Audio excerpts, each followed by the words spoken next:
میشه پرنده باشی اما رها نباشی، میشه دلت بگیره اسیر قصه هاشی.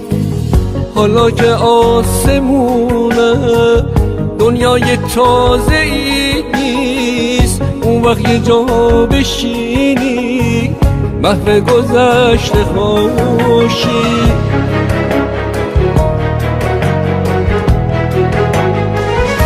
ترسیده باشی از کوچ اوجو ندیده باشی، واسه یه مشت دونه اهلی آدماشی.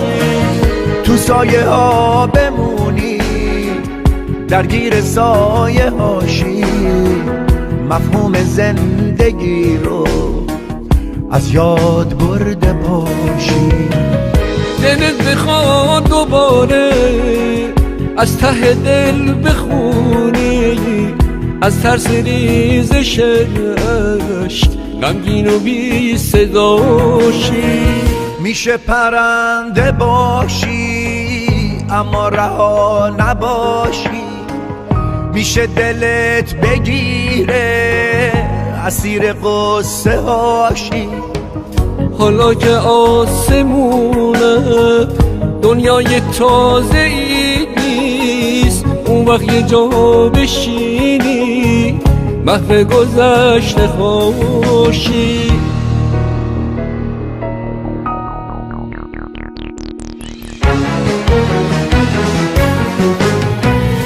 ترسیده باشی از کوچ اوجو ندیده باشی، واسه یه مشت دونه اهلی آدماشی. تو سایه ها بمونی درگیر سایه هاشی، مفهوم زندگی رو از یاد برده باشی. دلت بخواد دوباره از ته دل بخونی، از ترس ریزش اشک غمگین و بی صداشی.